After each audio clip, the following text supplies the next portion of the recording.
Alkisah, 20 tahun yang lalu ada sebuah taman kanak-kanak kecil yang didirikan apa adanya di emperan sebuah masjid. Taman kanak-kanak itu dibuat atas swadaya jamaah masjid dan diperuntukkan bagi anak-anak warga perumahan dan perkampungan di sekitarnya yang sebagian berasal dari keluarga kurang mampu. Bangunan fisik taman kanak-kanak tersebut yang tadinya hanya berupa bedeng-bedeng sederhana dengan perlengkapan ala kadarnya, kini telah menjelma menjadi gedung mungil yang indah bahkan berpendingin udara berkat swadaya masyarakat, khususnya warga perumahan dibantu oleh pemerintah daerah. Namun yang lebih penting lagi, taman kanak-kanak atau PAUD ini dikelola dengan sangat rapih, bahkan dapat disejajarkan dengan Youchieng atau kindergarten di Jepang. Sekolah dimulai pukul 8, namun sejak setengah 8 anak-anak sudah mulai berdatangan.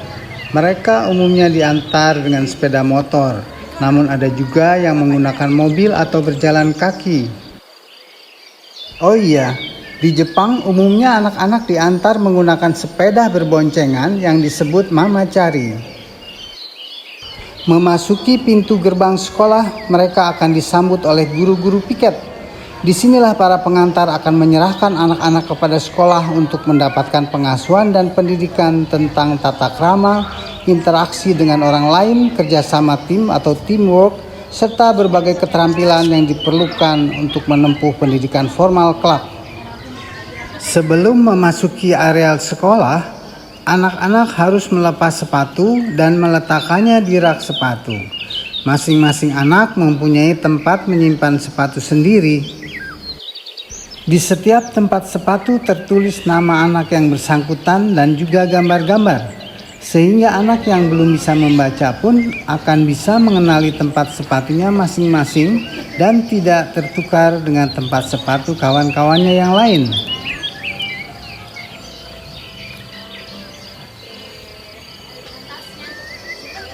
Hal yang sama juga diterapkan di Jepang. Anak-anak melepas sepatu sebelum memasuki areal sekolah dan menaruhnya di tempat sepatu masing-masing. Setelah menaruh sepatu, mereka lalu menuju ke kelas masing-masing sambil memberi salam hormat kepada guru-guru yang mereka temui. Jam pelajaran memang belum dimulai, namun ada beberapa proses yang harus mereka lakukan secara teratur setiap pagi ketika mereka datang di sekolah. Antara lain menyimpan tas ransel mereka di dalam loker, kemudian memilih dan menggantung nomor urut kedatangan. Ini adalah bagian dari pelajaran mengenal angka.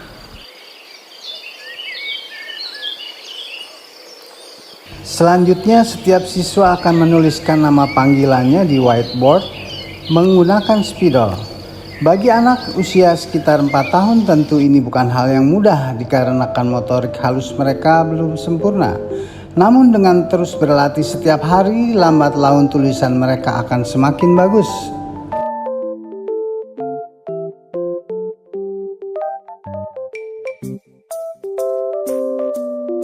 Begitu juga di Jepang, setiap anak mempunyai loker sendiri. Setelah menyimpan tasnya ke dalam loker masing-masing dan lalu menempelkan nomor absensi, mereka terlebih dahulu bergabung dengan anak-anak lain dari seluruh kelompok umur. Bermain-main bersama di sebuah hall sebagai pemanasan dan setelah itu diarahkan menuju ke kelas-kelas sesuai kelompoknya. Di taman kanak-kanak ini pun ada kegiatan pemanasan yang disebut klasikal yang diikuti oleh seluruh kelompok umur sebelum mereka masuk ke kelas masing-masing.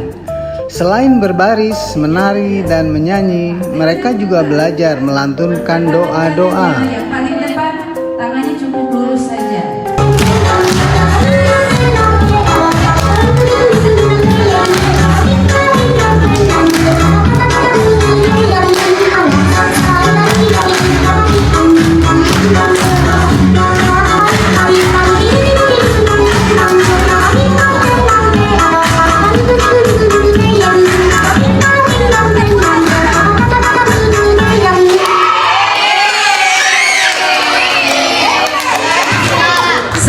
Asyhadu an la ilaha illallah wa asyhadu anna Muhammadar Rasulullah. Dengan semangat yang sudah dipompa dan rasa kantuk dan malas yang sudah hilang melalui kegiatan klasikal tadi, barulah mereka berbaris memasuki kelas masing-masing sesuai kelompoknya untuk segera memulai pelajaran.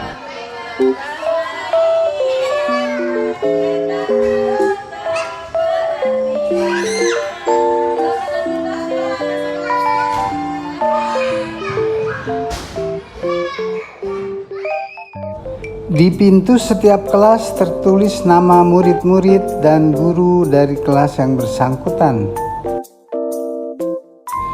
Di rak sendal tertulis nama setiap murid. Begitu juga di kursi, di rak perlengkapan belajar, dan juga di loker. Tertulis nama yang sama bagi setiap murid. Waalaikumsalam Bapak, selamat datang. Terima kasih. Jenjang pendidikannya apa aja? Kita di sini ada dari mulai usia 3 sampai 6 tahun, yaitu kelompok bermain. Lalu ada A1, A2, B1, B2, dan B3, Bapak. Jadi ada 3 jenjang, ya. Baik.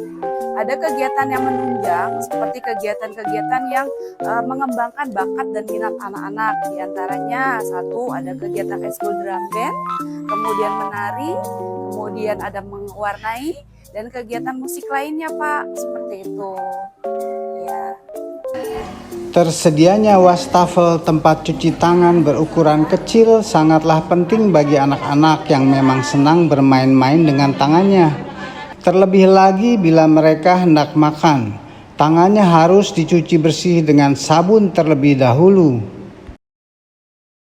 Bismillahirrahmanirrahim.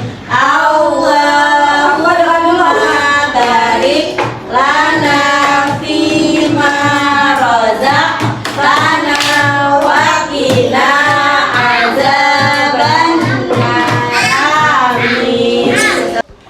Karena jam pelajaran dimulai pukul 8 pagi, anak-anak ini umumnya belum sempat sarapan di rumah. Karena itulah mereka membawa bekal untuk dimakan bersama-sama dengan teman-teman. Itulah kegiatan pertama mereka di kelas, tentu saja setelah mencuci tangan. Dipukul. Yang cantik-cantik makannya juga enak. Makan tahu ya, sehat tahu. Ada yang makan anggur, ada yang makan spaghetti ya. Pasta. Oh pasta ya, kayak Itali ya. Ini apa? Pempek sama kue. Wah ini juga pakai daging ya. Nasi. Nasi pakai daging ya.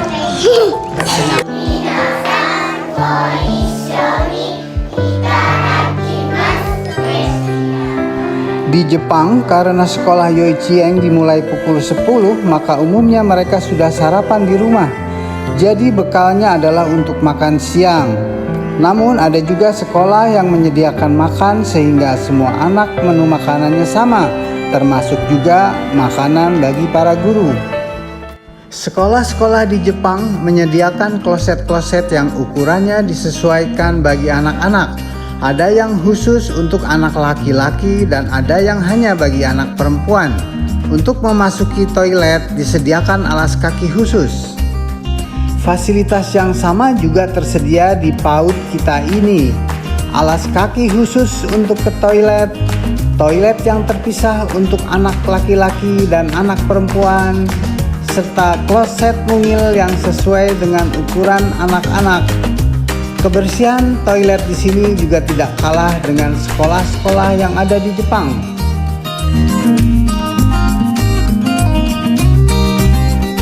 Fasilitas yang juga penting adalah unit kesehatan siswa atau UKS. Di tempat ini anak-anak yang sakit atau kelelahan dapat beristirahat sambil menunggu pertolongan dokter atau menunggu dijemput oleh orang tua atau wali.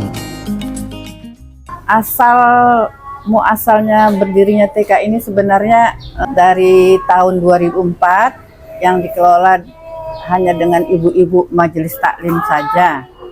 Kalau sekarang ini Pak, guru rata-rata S1. Kegiatan yang KBM-nya itu sudah biasa, tapi kegiatan itu kan kita berpacu dengan Diknas Pak.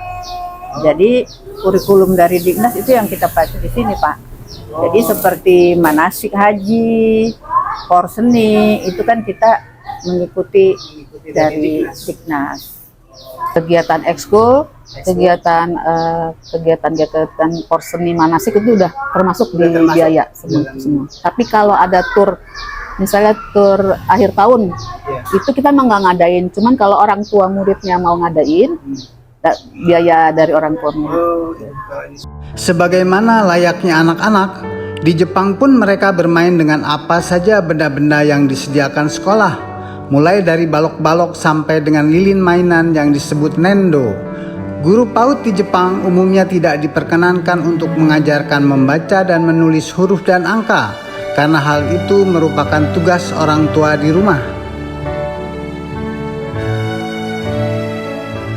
Begitu juga di sini, hanya anak-anak yang keinginannya untuk membaca sudah tumbuh akan difasilitasi oleh guru, khususnya di kelas TKB.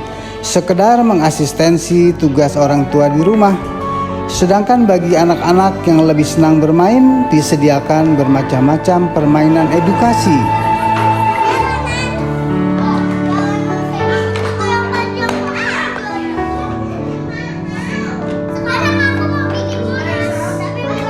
Kita berjumpa karena Allah. Kita berpisah karena Allah. Selamat makan nih Pak. Selamat makan ya. Ya, terima kasih Bapak. Selamat makan. Di kelas kelompok bermain atau KB, anak-anak asik mendengar guru bercerita. Di sini tersedia bermacam-macam alat permainan seperti ayunan dan perosotan. Selain berpendingin udara, di kelas ini juga tersedia rak-rak tempat menyimpan perlengkapan belajar dan juga ada loker yang sudah bertuliskan nama masing-masing anak. Bermain di playground merupakan aktivitas favorit anak. Memanjat dan meluncur adalah kegemaran mereka. Di sekolah ini anak-anak bisa bermain trampolin, perosotan, memanjat, dan berayun-ayun bersama teman-temannya. Tetapi supaya tidak terlalu penuh sesak, maka waktu bermain pun digilir. Sekitar 15 menit untuk setiap kelompok, diawasi oleh guru masing-masing. Berolahraga adalah kegiatan yang baik buat anak-anak agar mereka selalu segar bugar. Selain itu, paparan sinar matahari pagi sangat penting dalam pembentukan vitamin D yang diperlukan untuk pembentukan tulang mereka. Bermain musik penting bagi anak-anak untuk mengasah kepekaan mereka terhadap tangga-tangga nada. Berbagai alat musik dicobakan untuk melihat bakat dan minat serta potensi jiwa seni yang ada pada masing-masing individu.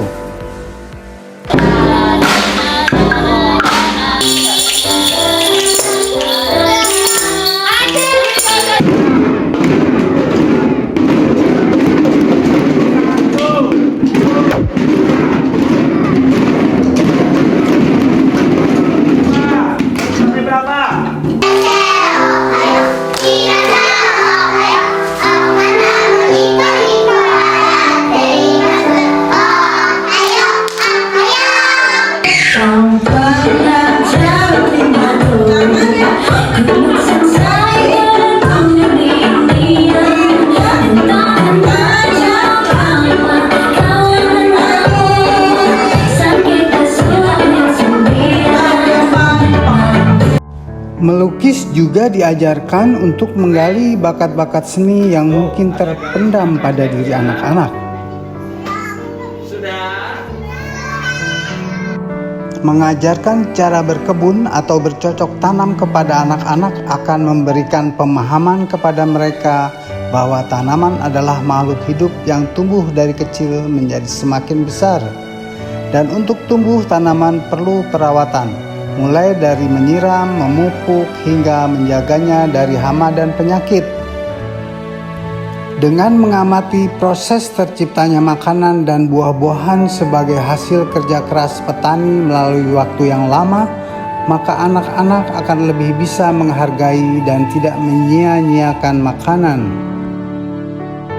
Selain itu juga mereka jadi tahu kegiatan-kegiatan apa saja yang dilakukan dalam berkebun atau bercocok tanam, yaitu menyiram, memupuk, menyemprot untuk mengusir hama dan penyakit, memberi penyangga agar tanaman tidak roboh, sampai dengan kegiatan memanen buah dan memprosesnya agar siap dikonsumsi.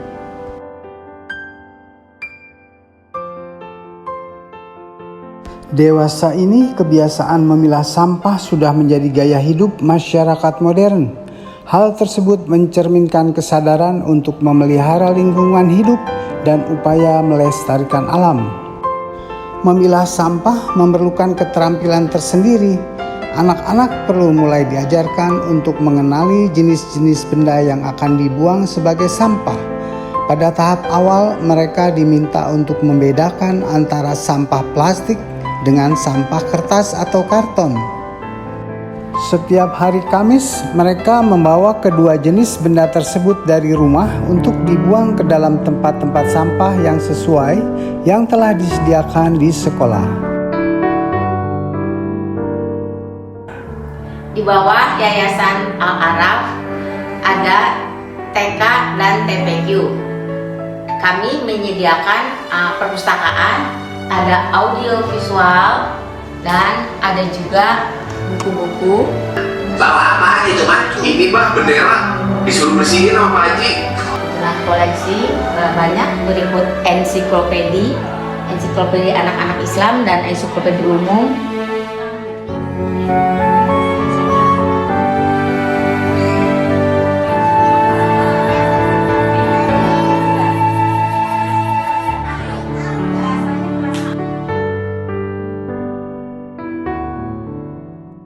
Sebagai bahasa internasional, bahasa Inggris pun mulai diperkenalkan kepada anak-anak. Badai, snow, salju, winter, musim dingin. Allahu Akbar. Sujud. Di kelas masing-masing, anak-anak juga diajarkan tentang tata cara sholat. Mereka dilatih untuk melakukan gerakan-gerakan sholat secara berurutan. Allahu Akbar. Dulu kita bersujud.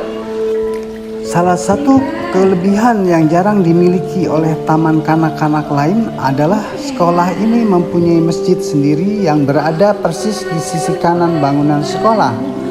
Setidaknya setiap hari Jumat, pelajaran sholat yang didapat di kelas masing-masing dapat dipraktekkan di masjid yang sesungguhnya ini. Allahu Akbar. Sujud lagi siap saudaranya. Anak-anak yang membawa uang untuk disedekahkan kepada masjid dapat memasukkan uang tersebut ke kotak amal secara bergiliran. Mereka yang tidak atau lupa membawa sedekah juga tidak apa-apa. Sedekah masjid ini sifatnya sukarela, bukan kewajiban. Berjalan-jalan di lingkungan sekitar sangat disukai oleh anak-anak karena setiap kali mereka bisa melihat suasana yang berbeda, melihat kendaraan, sungai, jembatan, lampu lalu lintas, dan sebagainya. Bahkan mungkin saja mereka bertemu dengan orang-orang yang mereka kenal. Kegiatan yang di Jepang disebut Osampo Suru ini dilakukan bahkan sampai ke jalan raya karena Jepang terkenal dengan lalu lintas yang paling aman di dunia. Di Indonesia, Osampo atau mengajak anak-anak berjalan-jalan sebaiknya tidak dilakukan di jalan yang ramai dengan kendaraan seperti ini. Selain kondisinya berbahaya, udara yang kotor dan berdebu juga sangat tidak baik bagi kesehatan mata dan pernafasan mereka. Satu lagi kelebihan yang jarang dimiliki oleh sekolah lain adalah di samping taman kanak-kanak ini terdapat sebuah komplek perumahan yang sangat lengang dan dapat dicapai tanpa harus ke jalan umum. Sangat aman dan sangat nyaman untuk anak-anak berjalan-jalan, bahkan untuk karnaval sekalipun.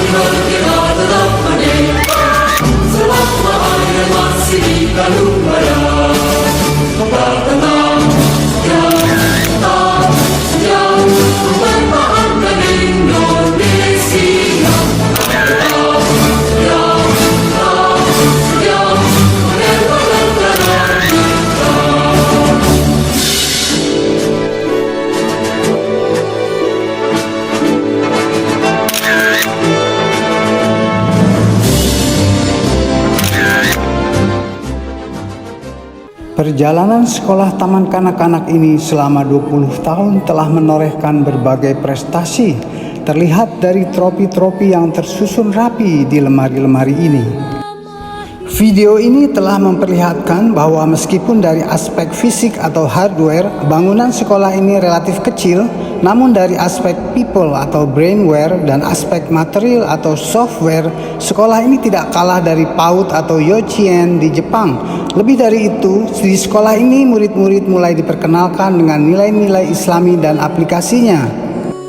Prestasi yang tinggi itu diraih berkat keinginan kuat para guru dan pengelola untuk terus meningkatkan kompetensinya didampingi oleh Bu Lola, Ketua Yayasan Al-Araf.